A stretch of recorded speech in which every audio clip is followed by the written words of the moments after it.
Hello story lovers, welcome to Siri Vennela కథల ప్రపంచం. నేను మీ వెన్నెల. మన ఛానల్లో చెప్పే ఆడియోస్ స్టోరీస్ అన్నీ నా ఓన్ అండి. నేనే రాశాను, వాయిస్ ఓవర్ కూడా నేనే చెప్తున్నాను. మన స్టోరీలోకి వెళ్ళే ముందు అందరూ ముందుగా వీడియోని ఒక లైక్ చేయండి, మన ఛానల్ని సబ్స్క్రైబ్ చేసుకోండి, అలాగే షేర్ చేయండి, కామెంట్ చేయండి. మై డియర్ విలన్ స్టోరీని వింటున్నాము. స్టోరీలోకి వెళ్ళిపోదాం ఇప్పుడు. చంపుతా నా కొడక, మూసుకొని చక్కగా ఉండు బే అని తిట్టి తీసుకెళ్ళి సోఫాలో కుదేసి, ఎక్కడికి రా, ఓ తెగ ఆవేశంగా పోతున్నావు అని అడిగాడు ఆరవ్ సామ్రాట్ని. ఎహే వదులు, ఎక్కడికో నీకు తెలీదా? నేనేదో పాలు తాగే చిన్న బొప్పిని అయినట్టు ఎక్కడికి ఎక్కడికి అని తెగ షంటుతున్నావు అన్నాడు సామ్రాట్ సరిగ్గా కూర్చుంటూ. పాలు తాగేవాడివైతే నాకు కూడా ఏ టెన్షన్ ఉండేది కాదురా. చంకలో పట్టుకెళ్ళి ఓ దగ్గర కూర్చోపెట్టుకుందును. కొడుకువి కాస్త కురకరాని బొక్కలా తయారయ్యావనే కదా ఈ బాధంతా అన్నాడు ఆరవ్ వెటకారంగా. ఇంకా నయం, ఉయ్యాల్లో పడుకోబెట్టి పాలపీక నోట్లో పెడతా అనలేదు అని తండ్రిని మించిన వెటకారాన్ని పండించాడు సామ్రాట్.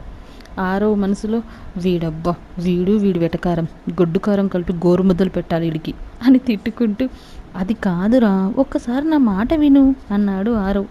ఏంటి వినేది? గుళ్ళో బుర్ర కథ, వదులు ముందు నన్ను అంటూ చచ్చాడు వెధవ ఈరోజు నా చేతుల్లో అని లేస్తున్న సామ్రాట్ను మళ్ళీ కూర్చోబెట్టి, రేయ్ పిచ్చి పిచ్చిగా వాగకు, వాడిని ఇప్పటికిప్పుడు చిత్తకొట్టడం నాకు చేతకాక నేను కాస్త ఓపిక పట్టమనేది. వాడికి పొలిటికల్ బ్యాక్గ్రౌండ్ ఉంది అన్నాడు ఆరవ్. అయితే ఏంటి బొంగు, ఆడికి పొలిటికల్ బ్యాక్గ్రౌండ్ ఉంటే నాకు ఇండస్ట్రీ బ్యాక్గ్రౌండ్ ఉంది, పైగా నా బాబేం అల్లటప్ప కూడా కాదు అన్నాడు సామ్రాట్. వీడు నాకే క్రీమ్ పూసి నా చేతే ఓకే చెప్పించేలా ఉన్నాడు, జాదుగాడు, కంత్రిగాడు, ఆహాహా దినకంత్రిగాడు, దేశముద్రు అని తిట్టుకున్నాడు ఆరవ్ మనసులో. ఆరవ్ మాటలు విన్నట్టే, నాకు ఇచ్చిన బిరుదులు చాలే గాని ముందు నన్ను వదులు అన్నాడు సామ్రాట్. నీకు ఇంకో విషయం తెలుసో లేదో, మొన్న మీటింగ్ ప్లేస్లో ఆర్వి గురించి చెత్తగా వాగి సమీర్ చేతిలో కుక్క దెబ్బలు తిన్న ఆ చెత్తకాతి కుక్క కూడా వీడే అని చెప్పాడు సామ్రాట్. వాట్? ఆశ్చర్యం ప్లస్ కోపంతో అడిగాడు ఆరవ్. వాడే. నాకు సమీర్ చెప్పిన రోజే నేను వాడి గురించి తెలుసుకున్నాను. నాకు అప్పుడే తెలుసు వాడి బాబు ఓ పొలిటీషియన్ అని, వాడికి ఉన్న జీబల్బు మామూలుగా లేదని అన్నాడు సామ్రాట్. అందుకే వాడి కోసం స్పెషల్ ట్రీట్మెంట్ కూడా ప్లాన్ చేస్తున్నా. కానీ ఈలోపే మిథున కూడా చెప్తుంటే వాడి బల్బు కరిగించడానికి ఇంత స్కెచ్ వేయాల్సిన అవసరం లేదని అంటున్న సామ్రాట్ మాటకి అడ్డొస్తూ, లేదురా, ఇప్పుడే మనం చాలా జాగ్రత్తగా స్కెచ్ వేయాలి. అదేంటో నేను రేపు చెప్తాలే, నువ్వు ఈ 2 రోజులు సైలెంట్గా ఉండు. మీ మామ బామ్మర్ది వాళ్ళు వెళ్ళగానే మనం వాడికి స్కెచ్ చేద్దాం అన్నాడు ఆరవ్. వాళ్ళుంటే ఏంటి అడిగాడు సామ్రాట్. అరే బాబు, అలా కాదురా, నీకు తెలీదు. నీ మామ బామ్మర్ది వాళ్ళని చూసావా? పెద్ద శుద్ధ పూసిని బ్యాచ్లా ఉన్నారు. అలాంటి వాళ్ళు వాళ్ళ కూతురికి కూడా అలాంటి సాంప్రదాయని సుప్పినినే కరెక్ట్ అనే థాట్లో ఉంటారు.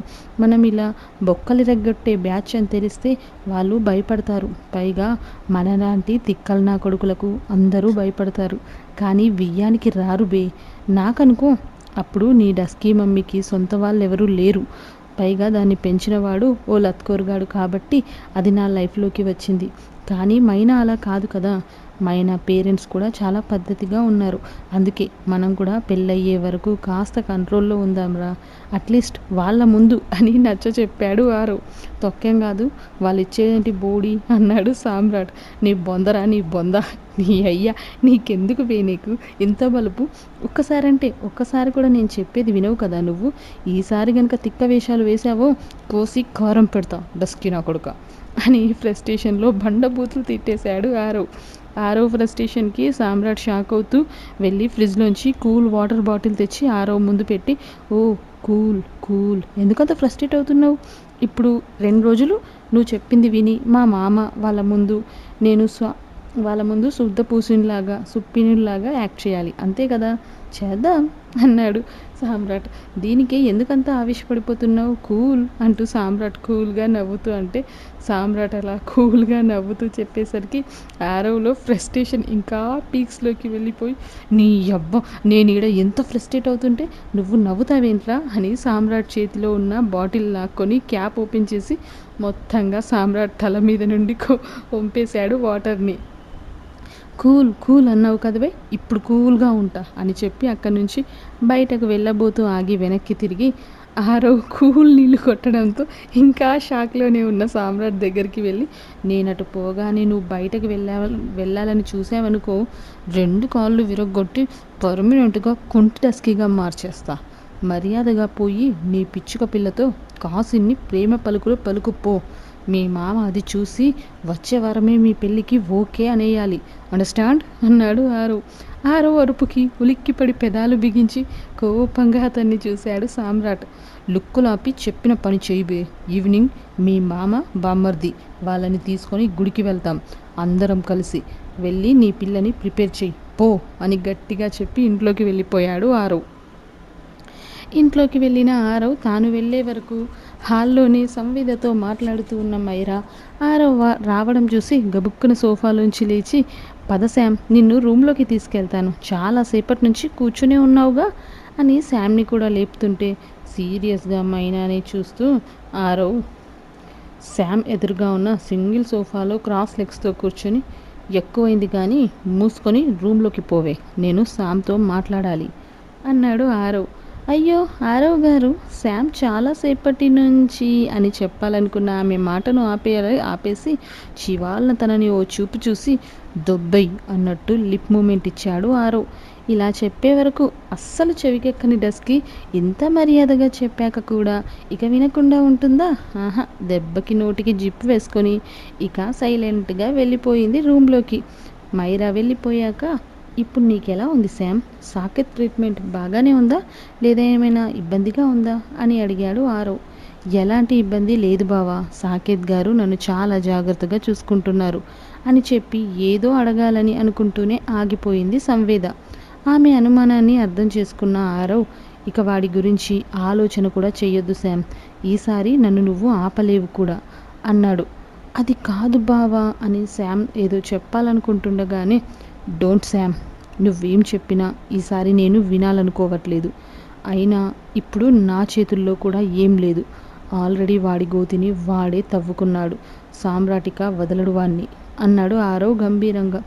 బావా, నేను చెప్పేది వాణ్ణి వదలమని కాదు, ఇందులోకి సామ్రాట్ని కానీ ఆర్నవ్ని కానీ లాగొద్దు ప్లీజ్, అలాంటి వాడిని శిక్షించి వాళ్ళ భవిష్యత్ అని సంవేద మాట్లాడుతూ ఉండగానే, మీరు వాడికి చాలా ఎక్కువ హైప్ ఇస్తున్నారు, వాడికి అంత సీన్ లేదు, ఆల్రెడీ వాడు నా చేతిలో ఓసారి కుక్క తన్నులు తిని పారిపోయాడు వెధవ అంటూ అప్పుడే అక్కడికి వస్తున్న సామ్రాట్ చెప్పడంతో, మరో సోఫాలో కూర్చుంటూ చెప్పడంతో ఇద్దరు ఎక్కడా తగ్గని ఆరోగెన్స్ని చూసి ఇక మాట్లాడలేక సైలెంట్ అయిపోయింది సంవేద. ఆరవ్ మాట మీద పైకి వెళ్ళింది కానీ వీళ్ళు మాట్లాడుకుంది వినడానికి డస్కీ చేసే ఫీట్స్ అన్నీ ఇన్ని కావు. రైలింగ్ దగ్గర నిలబడి కాళ్ళు పైకి ఎత్తుతూ తొంగి తొంగి చూస్తూ చెవులని ఎంత రిక్కించినా అసలు వాళ్ళ మాటలు వినబడి సావవే. అసలు ఏం మాట్లాడుకుంటున్నారు వీళ్ళు ఇంత మెల్లిగా, అస్సలు వినబడట్లేదు, ఇప్పుడు ఎలా అనుకుంటూ సామ్రాట్ రావడం చూసి, అమ్మయ్య వీడు వచ్చాడు, వీడికి అన్నం పెట్టాలి అన్న వంకతో నేను కిందికి వెళ్తాను అనుకుంటూ కిందికి వస్తుంటే తల పైకెత్తకుండానే, నీ అడుగు ఒక్క మెట్టు కిందికి వచ్చినా కానీ నా ఫోన్లోంచి హాస్పిటల్స్కి కాల్ వెళ్తుంది డస్కీ అన్నాడు ఆరవ్. ఆరవ్ చెప్పింది అటు శామ్కి ఇటు సామ్రాట్కి ఇద్దరికీ అర్థం కాకపోయినా మైరాకి మాత్రం బాగా అర్థమయ్యి, చి చి చి నా బతుకు, 40 ఏళ్ళు వచ్చినా ఇంకా ఈ వీల్ చైర్ భయం అయితే పోవట్లేదు అని ముక్కు చీదుకుంటూ మళ్ళీ తన సొంత గూటికే, అంటే సేమ్ దట్ రైలింగ్, దీనికి ప్రెగ్నెన్సీ కన్ఫర్మ్ అయిన రోజు నుండి అదే దాని పర్మనెంట్ గూడుగా మారిపోయింది పాపం. అంటే 25 ఏళ్ళ నుండి అక్కడికే చేరింది మైరా. వద్దు, పాట వద్దు, నేను పాట పాడితే అందరూ జడుచుకుంటున్నారు. అంటే ఆరవ్ గారు సామ్రాట్ వచ్చాడు కదా, వాడికి లంచ్ అంటున్న మైరా మాట వినబడగానే ఆటోమేటిక్గా సామ్రాట్ సంవేద చూపులు పైకి పోతే, ఇందాకే కదే వాడు తిన్నది, ఎన్నిసార్లు మేస్తాడు వాడు అన్నాడు ఆరవ్. ఈయనిప్పుడు తిట్టాడా లేక నన్ను కాపాడా అన్న ఆలోచనలో ఉన్న సామ్రాట్కి మైరా వడ్డించడం గుర్తు తెచ్చుకొని, బాబోయ్ ఆ తిండి కన్నా ఈ వెటకారమే 100 రెట్లు నయం అనుకున్నాడు. నాకు ఆకలిగా కూడా లేదమ్మా అన్నాడు సామ్రాట్. అప్రయత్నంగా సామ్రాట్ నోట్లోంచి వచ్చిన అమ్మ అన్న పిలుపుకి మైరా కళ్ళు ఆనందంతో వర్షించడానికి సిద్ధమయ్యాయి. ఆపేయి, ఆ డ్యామ్కి అడ్డుకట్ట వేసేయి, లేదంటే జ్యూస్ ఫ్యాక్టరీ ఓపెనింగ్కి ఈరోజు చాలా మంచి రోజు ఉందంట అన్న ఆరవ మాటకి దెబ్బకి ఆనంద డోలికల్లోంచి బయటకు వచ్చిన మైరా మూతి బిర్రుగా బిగించి, సామ్రాట్ కన్నా నువ్విలా రా బంగారం అంది. ఎందుకు అన్నట్టు సామ్రాట్ లుక్స్ ఉంటే, మూసుకొని ముందు పోబే, కొద్దిసేపు దాని ప్రేమ వాత్సల్యపు వానలో తడిచి జలుబు తెచ్చుకో పో అన్నాడు ఆరవ్. తప్పదా అన్నట్టు బేలగా చూశాడు సామ్రాట్. సామ్రాట్ కన్నా అని మళ్ళీ మరోసారి పిలిచింది మైరా. హా వస్తున్నామా అని మైరాకి చెప్పి ఆరవ్ను కోపంగా చూసి వెళ్ళిపోయాడు సామ్రాట్. సామ్రాట్ వెళ్ళగానే ఆరవ్ శామ్తో ఆ రోజు సాయంత్రం టెంపుల్కి వెళ్తున్నట్టు చెప్పి తనని కూడా రమ్మన్నాడు. కానీ శామ్ ఈవినింగ్ సాకేత్ వచ్చి తనకు ఫిజియోథెరపీ చేసే టైం అవ్వడంతో, లేదు బావా మీరందరూ వెళ్ళిరండి, నేను రాలేను, ఇంకోసారి వెళ్దాం మనం అంది. ఆరవ్ కోరుకున్న ఆన్సర్ ఇదే అవ్వడంతో మనసులోనే నవ్వుకొని, ఆర్ యు ష్యూర్ శామ్ అన్నాడు. ఇంట్లో అందరం వెళ్తున్నాం, మరి నువ్వొక్కదానివే ఉండాలి, పర్లేదు కదా అన్నాడు మరోసారి. హా బావా ఏం పర్లేదు, నేను ఒక్కదాన్నైనా ఉండగలను, పైగా సాకేత్ గారు కూడా వస్తారు కదా ట్రీట్మెంట్ చేయడానికి, నేను ఉంటాలే అంది శామ్. గుడ్ అన్నాక కాసేపు సామ్రాట్ మైనాల గురించి, ఆర్నవ్ ఆర్వీల గురించి మాట్లాడి టైంపాస్ చేసి, ఓకే శామ్ కాసేపు రెస్ట్ తీసుకో, నువ్వు చాలాసేపటి నుంచి కూర్చునే ఉన్నావు కదా, పద నేను నిన్ను రూమ్లోకి తీసుకువెళ్తాను అన్నాడు ఆరవ్. శామ్ మాత్రమే ఇప్పుడు ఉంది అక్కడ. సూర్య వాళ్ళు అంటే సూర్య శ్యామల అందరూ వెళ్ళిపోయారు హైదరాబాద్కి. శామ్ను బెడ్ మీద పడుకోబెట్టిన తర్వాత ఆరవ్ ఆ రూమ్లోంచి బయటకు వస్తూ ఆర్నవ్కి ఓ మెసేజ్ చేశాడు. తర్వాత ఆర్వికి కూడా కాల్ చేసి ఈవినింగ్ ఆఫీస్ నుండి త్వరగా ఇంటికి రమ్మని చెప్పి ఇక తన రూమ్కి వెళ్ళాడు ఆరవ్. రూమ్లోకి వెళ్ళేసరికి మైరా బేబీ దీర్ఘ ఆలోచనలో కొట్టుమిట్టాడుతుంది పాప. ఆరవ్ వచ్చింది కూడా చూసుకోకుండా. ఏంటండి సమైరా గారు, ఏంటి దీర్ఘంగా ఆలోచిస్తున్నారు అన్నాడు ఆరవ్ మైరా ముందు చేతులు కట్టుకొని నిలబడి వెటకారంగా. ఆరవ్ మాటకి ఉలిక్కి పడిన మైరా ఎప్పుడు డస్కీ మెంటల్ డస్కీ అని పిలిచే ఆరవ్ పిలుపుకి అలవాటు పడిన పాప చెవులకి తన నోట్లోంచి వస్తున్న అంత మర్యాద పిలుపు కూడా డేంజర్ బెల్స్లా వినిపిస్తూ ఉంటే బిక్కమొహం వేసి నిలబడి ఆరవ్ నుదుటి మీద చెయ్యి పెట్టి చూసి, ఏంటారవ్ గారు మీరు బాగానే ఉన్నారా అని బెదురుతూ అడిగింది పాప. నాకేం కాలేదు మైరా గారు, ఇంతకీ మీకేమైంది, ఎందుకంత దీర్ఘంగా ఆలోచిస్తున్నారు అని మళ్ళీ అడిగాడు ఆరవ్. మైరా కళ్ళు బయటకే పొడుచుకొచ్చేలా పెద్దవి చేసి, కన్ఫర్మ్ ఈరోజు ఏదో ఉపగ్రహం ఊడిపడుతుంది, ఇప్పుడేం చెయ్యాలి, అసలే పిల్లలు ముగ్గురులో ఏ ఒక్కరికి ఇంకా పెళ్ళి కూడా కాలేదు, అయ్యో ఇప్పుడు ఏం చేద్దాం అని తెగ హైరాణ పడిపోయింది మైరా. మా డస్కీకి మర్యాద ఇవ్వాలి అంటారు, మర్యాద ఇస్తే ఇలా మా వాడిని అవమానిస్తారా మీరు?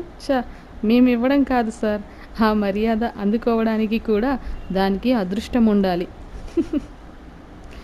అరే అసలు దాని మీద దానికే నమ్మకం లేకపోతే ఇక మమ్మల్ని ఏం చేయమంటారు, ఎప్పుడు చూడు మర్యాద ఇవ్వండి మర్యాద ఇవ్వండి అంటారు. ఇంకోసారి మా డస్కీకి మర్యాద కావాలి, మందార మాల కావాలి అని, దాని హక్కులు స్వాతంత్రాలు అని మాత్రం ధర్నాకి వస్తే అప్పుడు చూపిస్తాం మేమంటే ఏంటో. మైరా కంగారు చూసి చిరాకు వచ్చిన ఆరవ్, ఆపవే నీ డొక్కు డస్కి, డొక్కు మొహం వేసుకొని ఎప్పుడు ఎదవర్రామాలు ఆడతావు అన్నాడు కయ్యన.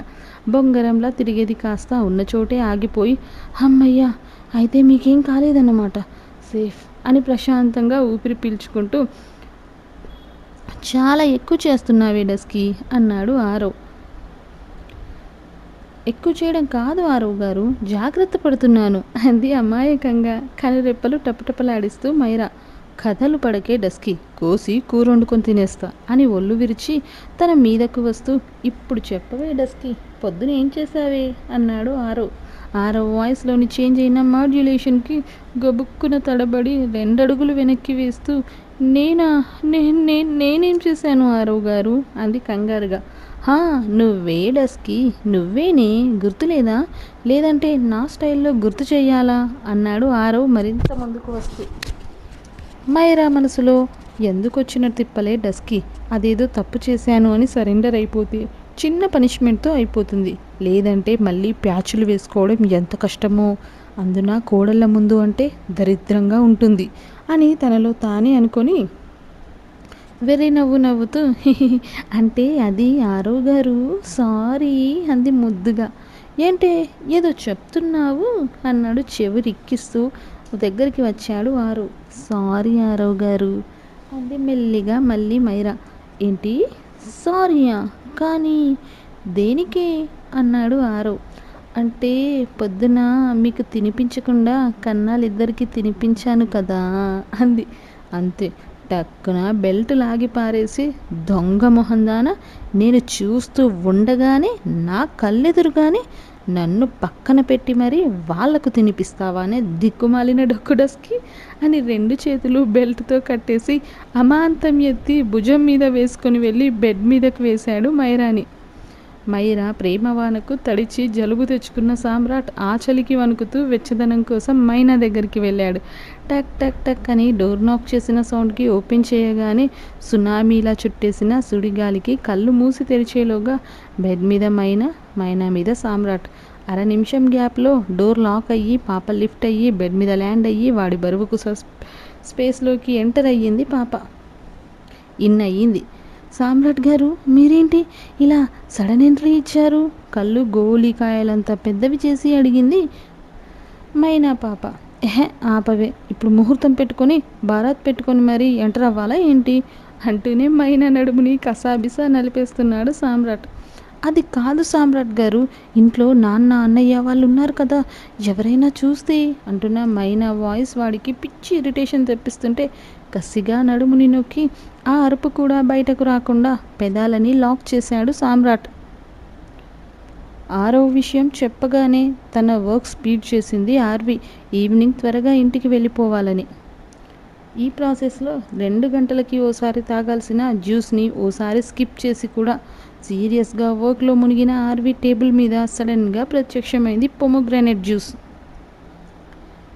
స్క్రీన్ నుండి కళ్ళు తప్పించకుండానే నాకిప్పుడేం వద్దు, వెళ్ళి వర్క్ చూసుకో సమీర్ అంది ఆర్వి. అయినా సమీర్ అక్కడి నుంచి ఇంచు కూడా కదలకపోయేసరికి కళ్ళు పైకెత్తి అసహనంగా సమీర్ని చూసి, ఛా, ఒక్కసారి చెప్తే అర్థం కాదా నీకు? ఎందుకు ఓవర్ చేస్తావు? నాకు అర్జెంట్ వర్క్ ఉంది, జరుగు సమీర్ అని మళ్ళీ కీబోర్డ్ మీదకి వేళ్ళు పోతుంటే తనే చొరవగా ఆమె చెయ్యి పట్టి ఆపేసి ఆర్వి చేతిలో జ్యూస్ గ్లాస్ పెట్టి తన మీదకి బెండ్ అవుతూ, ఇది నేను చేస్తాను, ముందు నువ్వు జ్యూస్ ఫినిష్ చెయ్యి అని ఆర్డర్ వేసి ఆమె చాలా దగ్గరగా ఉండే ఆర్వి ల్యాప్టాప్లో చేస్తున్న వర్క్ని కంటిన్యూ చేస్తున్నాడు సమీర్ ఊపిరి అంత దగ్గరగా తెలుస్తుంటే ఊపిరి బిగపట్టి మరీ నీలుక్కుపోయింది ఆర్వి. తనని మోహం తిప్పకుండానే ఆర్వి పొజిషన్కి నవ్వుకుంటూ, ఏయ్ డెవిల్ పిల్ల, నాకు ఈ వర్క్ వచ్చు, నువ్వు ఆపేసిన పని కూడా చెయ్యొచ్చు, చేసి చూపించను అని ఓరగా ఆర్విని చూస్తూ అన్నాడు హస్కీగా. సమీర్ మాటల్లో వచ్చిన తేడాకి ఒళ్ళు జల్లుమంటుంటే అంటూ ఆర్వి టక్కున గ్లాస్ ఎత్తింది. ఆర్వి రియాక్షన్కి పెదాలు బిగపట్టి వస్తున్న నవ్వుని ఆపుకున్నాడు సమీర్. ఒకవేళ నవ్వాడో ఇక అంతే సంగతులు. అస్సలే డెవిల్ పిల్ల, వాడి డొక్క చించి డోలు కడుతుంది కదా, అందుకే పెదాల చివర నవ్వుకి పులి స్టాప్ పెట్టి తన జ్యూస్ ఫినిష్ చేసే లోపే వర్క్ కూడా 40% ఫినిష్ చేసేసాడు సమీర్. ఖాళీ గ్లాస్ టేబుల్ మీద పెడుతూ, ఇక చాలు తప్పుకో అంది కోపంగా. కాసేపు ఆ కళ్ళకి రెస్ట్ ఇవ్వచ్చుగా బేబీ అన్నాడు సమీర్. ఆర్వి కోపంగా చూసి సమీర్ని పక్కకు తోసి, ఇవే మరి ఎక్స్ట్రాలు అంటే, మిల్లీమీటర్ చనువిస్తే సెంటీమీటర్ దూసుకుపోకు అంది ఆర్వి. నేనింకా కిలోమీటర్ పరిగెత్తాలి అనే థాట్లో ఉన్నా బేబీ అన్నాడు సమీర్ నవ్వుతూ. నీ కాళ్ళు విరగ్గొట్టి ఇంచు కూడా కదలకుండా చేయాలనే ఆలోచనలో నేను ఉన్నా మిస్టర్ సమీర్ అంది Arvi. As your wish baby. అయినా అలా చేసినా కూడా నేను మోర్ హ్యాపీ. ఎప్పుడూ నీ నుండి ఇంచు కూడా దూరం వెళ్ళలేనంత దగ్గరగా ఉండొచ్చు అన్నాడు సమీర్ నవ్వుతూ కన్ను కొట్టి మరి. సమీర్ అలా చెయ్యగానే ఫ్రస్ట్రేషన్ పీక్స్కి వెళ్ళిన ఆర్వి అతని మూతి మీద ఫట్మని కొట్టి, ఇంకోసారి బేబీ గోబీ అన్నావంటే గోబీని కట్ చేసినట్టు కైమా కొట్టించి మంచూరియా చేయిస్తాం మా అన్నతో అని వార్నింగ్ ఇచ్చింది Arvi. I'm always ready baby, but ఆ కొట్టేదేదో నువ్వు కొడితే అని నవ్వుతున్న సమీర్ని మాటకి కోపంగా ఒళ్ళు మండిపోతుంటే, ఇడియట్ వెళ్ళహే పక్కకి అని అతన్ని దూరంగా నెట్టేసింది ఆర్వి. ఆర్వీలో అంత స్ట్రెంగ్త్ ఎక్స్పెక్ట్ చేయని సమీర్ అడుగు వెనక్కి తూలి, డెవిల్ పిల్ల, పేరుకి పూర్తి న్యాయం చేస్తున్నావు కదే అంటూ గొనుక్కొని అదే క్యాబిన్లో ఉన్న తన టేబుల్ దగ్గరికి వెళ్ళాడు సమీర్. సాయంత్రం 5 గంటల వరకు ఇక నాన్ స్టాప్గా వర్క్ చేసిన ఆర్వీకి కొత్త ప్రాజెక్ట్కి సంబంధించిన వర్క్ అంతా అసలు 15% కూడా పూర్తి కాకపోవడంతో 6:05కే ఇంటికి రమ్మని చెప్పడం గుర్తు వచ్చి, ఇలా అయితే ఎలా అయినా ఇంటికి వెళ్ళాక లేట్ నైట్ వరకు చేసుకోవాలి అని మనసులో అనుకుని తన థింగ్స్ ప్యాక్ చేస్తూ సమీర్ని చూసింది ఆర్వి. తనకి అలాట్ చేసిన వర్క్ అంతకుముందు ఎప్పుడో గంట ముందు ఫినిష్ చేసిన సమీర్ అప్పటి నుండి ఆర్వీనే చూస్తున్నాడు.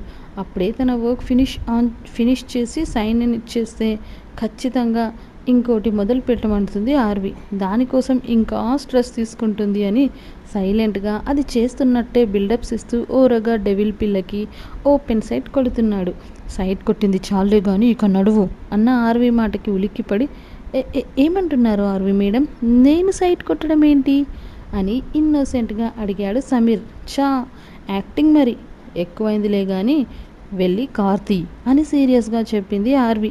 నిజంగానే డెవిల్, ఒళ్ళంతా కళ్ళే దీనికి, అన్నీ చూస్తుంది కానీ అస్సలు కరగదు, ఐస్ క్రీమ్లా కనిపించి నన్ను ఊరించి ఉడికించే రాక్ సాల్ట్ ఇది అని తిట్టుకుంటూ, ఓకే ఆర్వి మేడం అని చెప్పి బయటకు నడిచాడు సమీర్.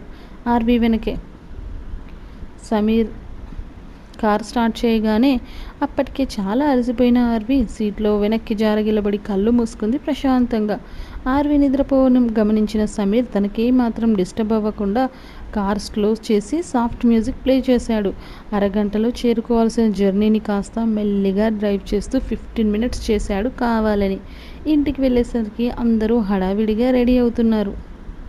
లేట్గా ఇంటికి వచ్చిన ఆర్విని చూసి, మైరా ఏంటి బంగారం ఇది, ఇంత లేట్గానా వచ్చేది, ఆల్రెడీ మీ డాడీ చెప్పాడు కదా ఈరోజు అందరం కలిసి గుడికి వెళ్దామని, త్వరగా రెడీ అవ్వు, నీదే లేటు అంది మైరా. ఆరవ్ కూతురు అలసిపోయిన మొహాన్ని చూసి తన దగ్గరికి వచ్చి ఆర్వి మొహాన్ని చేతిలోకి తీసుకున్నాడు. ఏరా తల్లి, వర్క్ ప్రెషర్ ఎక్కువగా ఉందా, మొహం ఏంటి ఇంతలా డీలా పడిపోయింది అని అడిగాడు గాబరాగా ఆరవ్. ఆర్వి తండ్రి గుండెల మీద ఒదిగిపోతూ, డాడీ కొద్దిగా హెక్టిక్గానే ఉంది, న్యూ ప్రాజెక్ట్ అసైన్ చేశా కదా అంది. నెక్స్ట్ ఏం జరగబోతుందో తెలుసుకోవాలి అనుకుంటే వింటూనే ఉండండి my dear villain only on Sirivennela కథల ప్రపంచం. స్టోరీ నచ్చితే లైక్ చేయండి, షేర్ చేయండి, అలాగే కాస్త హైప్ ఇవ్వండి, కామెంట్ చేయండి.